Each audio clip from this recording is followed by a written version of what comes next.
Allez, aujourd'hui nous allons lutter contre la mousse et nous allons le faire de deux manières. La première, nous allons utiliser notre approche traditionnelle, scarificateur, terreautage. Dans le terreau, on mélange des engrais, du bactériosol et des semences. Et la deuxième technique qui est tout simplement de pulvériser un produit anti-mousse. Et autant comparer les produits entre eux. Donc on va faire un premier produit sur cette section, un deuxième produit sur cette section et on va pouvoir comparer les résultats. Mais est-ce que la solution, c'est pas tout simplement de rester complètement naturel et de laisser la pelouse monter à l'automne? Je vous explique tout dans cette émission.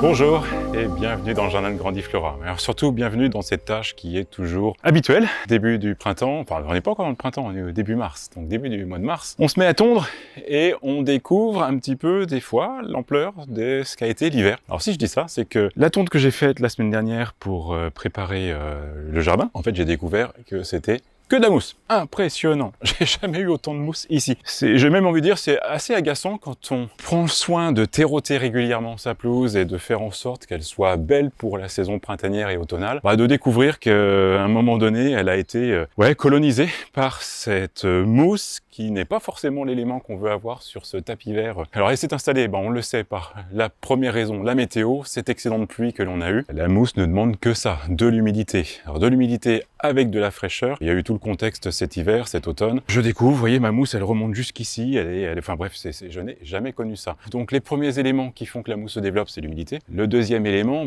quand il y a des terrains qui sont avec une légère pente comme on peut avoir nous, en fait c'est que l'eau, quand il pleut beaucoup, vient et stagne ici, dans cette partie-là. Donc ça c'était habituel. Je dirais qu'à un moment donné, tous les printemps, tous les hivers, je le sais, j'ai une bande de mousse ici, c'est classique, mais ce n'est jamais autant que cette année. Donc il faut recommencer notre fidèle travail de terreautage, donc d'association de terreau avec de la graminée et avec de l'engrais. Alors le rythme, on l'a repris déjà plusieurs fois dans nos précédentes vidéos et je vous remercie beaucoup d'avoir regardé la vidéo du terreautage que l'on a fait il y a quelques années où on montre bien effectivement ce jeu d'abord de scarifier. Donc voilà ce que je suis en train de faire. On fait ressortir l'excédent de mousse déjà et puis des trèfles.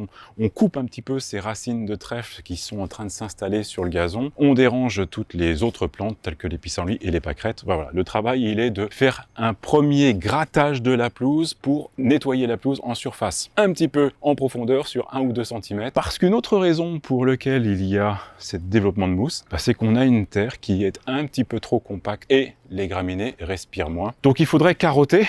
Souvenez-vous, carotter, c'est prendre un outil, je prends une fourche pour carotter, et puis on passe régulièrement sur la pelouse pour faire ces aérations. Donc avec le terreau, avec la semence de gazon, je vais rajouter du bactériosol qui est ce produit qui permet de casser un petit peu la structure des mottes et du sol et qui va faire en sorte que quand on va rajouter l'engrais derrière, l'engrais va être mieux capté. Alors la petite nouveauté d'aujourd'hui, c'est que vu l'état de la mousse, j'ai envie d'essayer les produits anti-mousse que je n'ai jamais essayé dans le jardin. Je vais faire une moitié avec mon fidèle terreautage comme je le fais habituellement et une autre moitié que je vais diviser en deux. Vous voyez, je vais prendre la courbe du jardin. Il va y avoir une première moitié avec un produit anti-mousse et une autre moitié avec un autre produit anti-mousse. Comme ça, je vais pouvoir juger, vérifier et vous faire un petit état des lieux, de dire quelle est la meilleure solution. Est-ce que ma solution terreautage, casser la structure du sol et faire en sorte que la mousse s'installe moins bien est plus efficace que un premier produit anti-mousse et un deuxième produit anti-mousse. Voilà, on aura la saison pour vérifier ensemble. Alors on vient de parler au niveau de notre jardin de cette section anti-mousse et de cette présentation de la pelouse. Alors pour ceux qui ont suivi les épisodes à un moment donné avec le terreautage, de dire je vais redéfinir mes massifs. Et donc j'ai utilisé le terreautage que l'on a ici en me disant ça va rester en pelouse et je vais laisser en herbe ce que je vais vouloir faire en massif. Donc globalement, j'ai laissé pousser en me disant que j'allais attaquer les massifs et vous voyez, on est à peu près 18 mois après cette présentation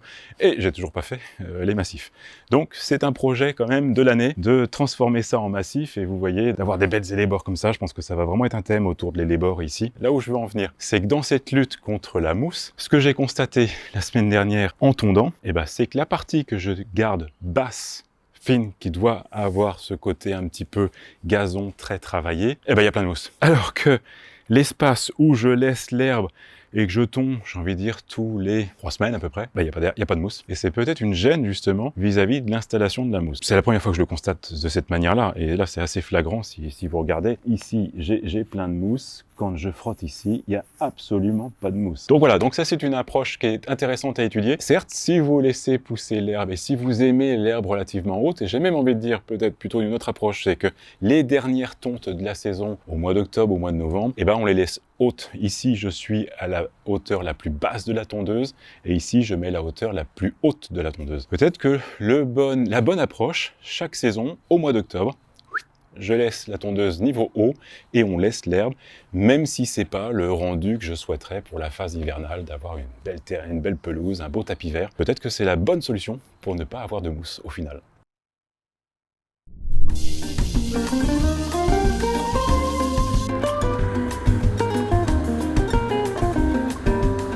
Alors mon mélange, comme vous avez peut-être pu le voir sur les précédentes vidéos, il reste fidèle, un demi-sac de terreau, on va dire approximativement 35 litres. Au niveau engrais, je rajoute une poignée pour 1 mètre carré. L'expérience des années passées, avec un sac comme ça, je fais à peu près 5-6 mètres carrés. Vous voyez mes poignées, et 5. Et donc là, je rajoute le bactériosol. Alors, le bactériosol et l'engrais apporte vraiment des éléments nutritifs. Le bactériosol descend un petit peu plus en profondeur pour, comme je disais, faire en sorte que les engrais soient bien captés par le système racinaire. Donc maintenant, je rajoute mon gazon. Alors là, je vais en mettre un peu plus. Donc là, j'ai pris un sachet qui couvre 60 mètres carrés si c'est en regarnissage. Bon, là, j'ai à peu près 80 mètres carrés sur cette parcelle. Donc, je vais vraiment bien mélanger. Je vais en mettre pas mal. Parce que, comme vous avez pu le voir, beaucoup de choses ont disparu, hélas. Et après ça, on mélange.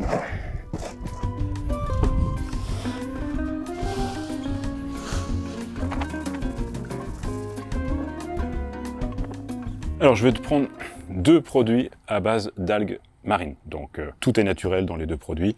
Après, c'est plus le côté oligo-éléments et tout ce qui peut être ajouté à côté, où là, on va comparer justement l'efficacité sur notre pelouse. C'est à raison de 10%, donc 50 ml pour 5 litres d'eau. Alors, mon petit calcul, je vais chercher un bambou.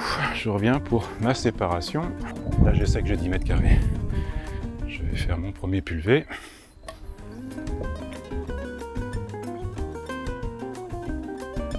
Bon voilà, allez, première application.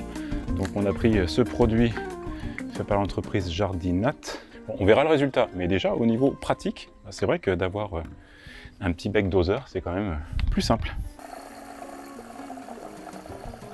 Bon voilà, c'est une phase test qui va me permettre de mieux vous conseiller. Donc voilà, on va comparer ce produit de chez Jardinat et l'autre de chez Masso. Et puis notre traitement traditionnel de terrotage et derrière avant ça de scarification et puis d'association d'engrais, de bactériosol et des graines de pelouse qu'on a semées avec ce terrotage. Alors il n'empêche qu'une fois que je vais observer le résultat, bon, d'ici 3-4 jours, derrière il y aura scarification pour nettoyer tout ce qui aura été tué. Et puis je referai la même opération quand même de terrotage et de semis. Et ça va être de voir l'action entre les deux opérations avec traitement ou sans traitement, conclure, de se dire effectivement chaque année il vaut peut-être mieux traiter plutôt que de faire juste le terrotage. Voilà, on est 15 jours plus tard. Donc on voit l'effet des produits sur la mousse. On voit ce côté marron foncé qu'a pris la mousse. Donc voilà, ça a été efficace sur la mousse. Après au niveau des oligo-éléments de chacun des produits, comme je dis, c'est difficile de dire l'écart qu'il y a entre les deux produits, les 2 substances, mais je trouve quand même qu'ici, l'herbe est un petit peu plus haute qu'elle ne l'est ici. Alors, ça peut être plein de nuances différentes, mais bon, c'est un petit constat. Donc, peut-être que les mélanges qui sont dans ce petit flacon là de chez Jardinat apportent un petit peu plus au terrain que ne le fait le produit de chez Masso. Bon, là, on va rester encore très prudent dans la conclusion. Vous avez dans le fond le témoin. La mousse, elle est encore bien installée dans le fond. Je vais la laisser, juste pour voir comment évolue le terrain sur la phase estivale. Et une fois qu'on aura fait tout ce travail, donc qui à nouveau, on va scarifier, on va terroter, et après on pourra comparer dans un mois avec la pelouse qui a été semée juste à côté, où là on voit bien que c'est en train de se lever. Là en 15 jours, c'est impressionnant comment les graminées se sont réveillées. Bon, il y a eu un climat parfait, on a eu une certaine douceur. plus de l'eau. Bon, tout était bien pour que les graines germent, donc voilà, ça a été le climat parfait. Et ça, c'est vrai que le mois de mars, pour refaire votre gazon, c'est vraiment la meilleure période de l'année. C'est des opérations intéressantes qui m'intéressent déjà moi beaucoup pour une observation personnelle, mais également pour mieux vous conseiller. Voilà, je vous retrouve très vite pour une nouvelle émission. Jardinez bien.